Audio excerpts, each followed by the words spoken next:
Meunière হেসেলে সবাইকে স্বাগত। আজ মুনিয়ার হেসেলে আছে ক্রিস্পি এগ বলস। এটা ইভিনিং স্ন্যাক্স হিসাবে খুব ভালো যাবে। আমি 5টা ডিম নিয়ে করছি। পরিমাণ মতন ডিম নিতে হবে। আমি 5টা ডিম নিয়েছি, সিদ্ধ করে নিয়েছি এবং ডিমের কুসুমগুলোকে আলাদা করে নিলাম এবং সাদা অংশগুলোকেও আলাদা করে নিলাম। কুসুমগুলো হাতের সাহায্যে একদম মিহি করে মেখে নেব। তারপর ডিমের সাদা অংশগুলো গ্রেটও করে নিতে পারো বা আমার মতন হাত দিয়ে এইভাবে চটকে ছোট ছোট করে ভেঙে নিতে পারো। ছোট দানাগুলো সব যেন একরকম সাইজের হয়। তার উপরে দিয়ে দিলাম পরিমাণ মতন নুন, অরিগেনো আর বেশ খানিকটা চিলি ফ্লেক্স না থাকলে কাঁচা লঙ্কাও দিতে পারো, কোনো অসুবিধা নেই। আর দিলাম 1/2 টেবিল চামচ গোলমরিচ, 2 টেবিল চামচ মেয়োনিজ। অরিগেনো যদি ঘরে না থাকে তাহলে ধনে পাতাও দিতে পারো। আর দিলাম 1 টেবিল চামচ টমেটো কেচাপটা নিজের ইচ্ছা মতন কে কতটা টক ভালোবাসো সেই বুঝে দেবে। ঝাল, নুন, লঙ্কা এগুলো সমস্ত নিজের ইচ্ছা মতন।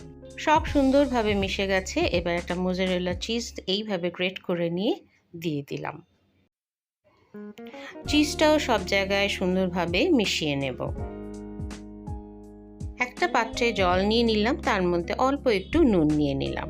সেই নুন জলে একটা ব্রেড নিয়ে নিলাম। যে কোনো ব্রেড নিতে পারো, তবে ব্রাউন ব্রেড হলে কিন্তু খুব বেশি নরম হয়ে যাবে, সেক্ষেত্রে মিল্ক ব্রেডই ভালো।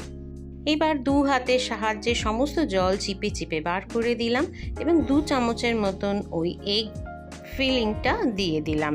দিয়ে হাতের সাহায্যে 4টে কোণাকে এক জায়গায় করে এনে এইভাবে ভালো করে চাপ দিয়ে এটাকে একটা বলের আকার দিতে হবে। এই সময় চাপটা কিন্তু খুব আলতো হাতে হবে, খুব চাপ দিলে হবে না, ভেতর থেকে ফিলিং বেরিয়ে আসবে।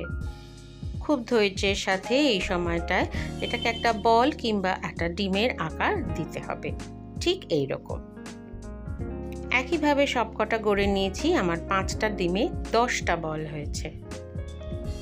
বলগুলো বানিয়ে নিয়ে আমি 10 মিনিট রেস্টে রেখে দিয়েছিলাম। ডিপ ফ্রাই হলে ভালো হয়, তবে আমি তোমাদেরকে এইভাবে ভেজে দেখাচ্ছি। ভাজা যখন শুরু হবে তখন আঁচ থাকবে হাই টু মিডিয়াম, আর সবকটাকে ছেড়ে নিয়েই তুমি লো টু মিডিয়াম করে নেবে। যত কম আঁচে ভাজবে তত মুচমুচে হবে, তত খেতে ভালো লাগবে। আমি পাউরুটির ধারগুলো রেখে দিয়েছি, তোমরা ইচ্ছা করলে পাউরুটির ধারগুলো ছেড়েও বানাতে পারো, আগে থেকেই কেটে ফেলে দিতে পারো, কিন্তু আমি এইভাবে বানাই কারণ এটা আরও বেশি মুচমুচে হয় আর আমার যেন দেখতেও বেশি ভালো লাগে। সবকটা গোল্ডেন ব্রাউন করে ভেজে নিলেই রেডি ইভিনিং স্ন্যাক্স। নতুনদের কাছে অনুরোধ রইল, ভালো লাগলে অবশ্যই সাবস্ক্রাইব করে নিও। তোমাদের সাপোর্ট ছাড়া এক পাও চলা অসম্ভব। অবশ্যই একদিন ট্রাই করো এবং জানিও আমাকে কেমন লাগলো। যাদের আমার রান্না ভালো লাগে তাদের কাছে অনুরোধ করব, একবার সাবস্ক্রাইব করেই দেখো, ঠকবে না। ঠিক এইভাবেই পাশে থাকো বন্ধুরা। ভালো খাও, ভালো থাকো।